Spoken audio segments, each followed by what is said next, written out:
Well, good morning, ladies and gentlemen, and today we're going to talk about some flexible air hose. Now, we found this air hose many years ago at Home Depot.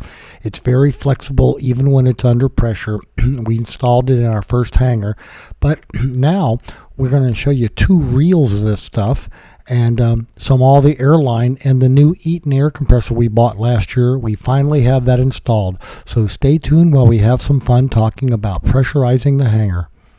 So we would like to ask you please subscribe, hit the like button, and hit the notify to stay current with our content. You can use for a wide variety of things. All the regulators are all and the switches are all built into it. And then there's a good data plate right there so you can hook it up. This is a single phase. They do make a 3-phase. They also make 10 horsepower, 15 horsepower, 30 horsepower, 30-gallon tanks, 80-gallon tanks. So 5 horsepower, 1 phase, 30 amp breaker, 19 SCFM per minute, 80-gallon tank, and it weighs 620 pounds. So ladies and gentlemen, it's supposed to be whisper quiet. It's going to be so much better than that noisy Harbor Freight thing that we've been using for years. But anyway, we're upgrading the shop, and there it is sitting in the back corner, not been plumbed into the lines yet, but that's where she's going to go. So we hope you found all this useful and informative about the new Eaton air compressor and Yankee Aviation. Thanks so much for watching, and have a great day flying your Grumman. Now, when it comes to air hoses, you can go to Home Depot, you can go to Harbor Freight, you can go to Lowe's, and you can buy a variety of air hoses, and most of them are hard rubber. They're red rubber, they're blue rubber. You get those plastic ones made in China that are bright orange. Yeah, it's an air hose. It's not very usable or flexible. So that's why when we found these air hoses at Home Depot, we went ahead and we ordered them and installed them in T6 Bravo. And they were a very nice hose to use, very flexible around aircraft and stuff like that. And then with T11, we again last year bought the Eaton air compressor, and we haven't gotten around to installing it because we've been working on customers' airplanes. So that's the project that kind of got it all started. So then we added some more flexible air hoses along with the Eaton air compressor, and there it was when it arrived on the pallet. It has now been bolted to the floor in the appropriate corner of the hangar. We've run high pressure 200 psi line all throughout the hangar. So we have taps, we have a dryer, receiver, oiler, all in the line. Again, the compressor's in spot. We've run the number 6 line to the air compressor from the breaker in the new box. So it is all ready to go, and we have pressurized air all throughout T11 Alpha now. And again, this is the Eaton Whisper Quiet Polar series of air compressors. It's a 5 horsepower, 175 psi air compressor. Fairly nice. They're about $2,600. So all told, ladies and gentlemen, you know, to do something like this for your hangar, you're looking at about $2,600 for the compressor. The price is only going to go up. You're going to look at the reels and the hangers and all the hardware and the line to go throughout the hangar. That's going to be another $1,000 for bits and pieces and adapters and stuff. And then finally, you're going to have labor, depending on what you're paying, but you can expect probably $1,000 of labor to have something like this installed in your hangar. So it kind of gives that do-it-yourself feel to it for you guys who want to do something like this in your home or your garage workshop. So stay tuned for more fun. So the project kind of started out, we picked a spot on the back wall with a big beam, and we mounted one of the Flexilla reel hoses on the back wall. We mounted one up by the front door, and then we had to run the wiring and all the air lines to back where the compressor was going to be. We put it back by the radiant floor. And then we had the fun process of watching Matt drill the anchors into the concrete to anchor the compressor to the floor. So you get the reels all put up, installed, then you run the lines to them.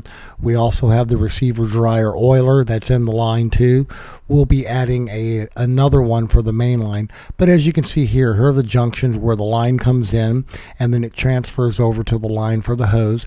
Those are 50-foot Flexilla hoses, so we have one at the back of the hangar, one at the front of the hangar, and on the other side we have a drop line so we can plug in a 50-foot hose or a 100-foot hose, whatever we need.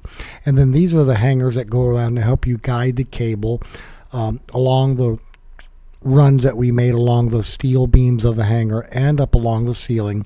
And while Matt had the scissor lift and was doing all of that, he took the opportunity to clean all the plastic and insulation upstairs and take all the scrap plastic off of it.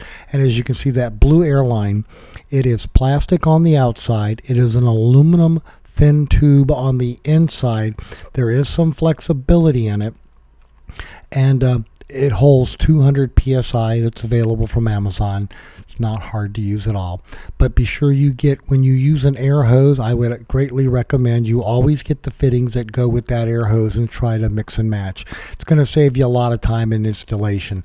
And when you consider that the compressor, figure $3,000, airline and hardware another $1,000, and then labor, you can see where it could come down. So for those of you of the do-at-home variety, these are some numbers for you to play with. Stand by.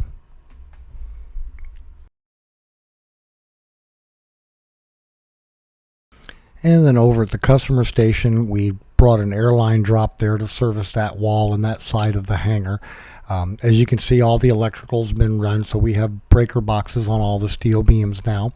And then here's some information on the Eaton air compressor. Again, these were made up in Eaton, Ohio.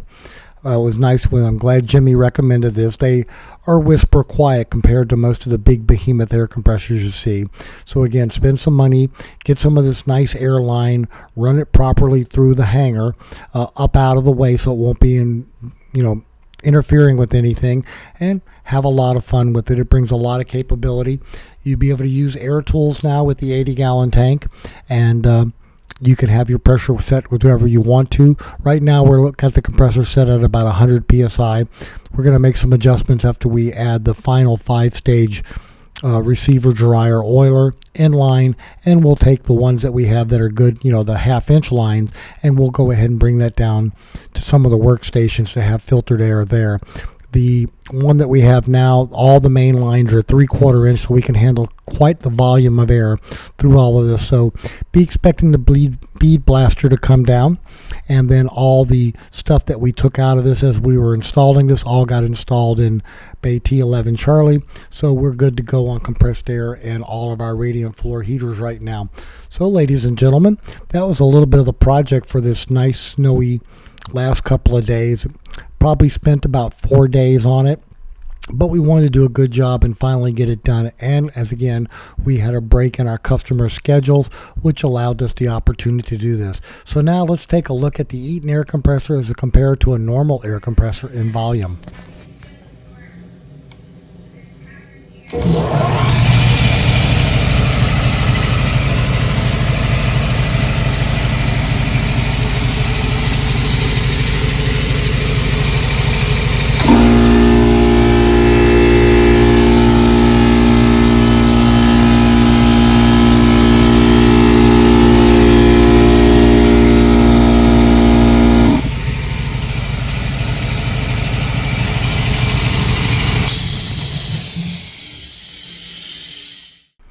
So there you go, ladies and gentlemen. We hope you found all that useful and informative. Thanks so much for watching, and have a great day flying.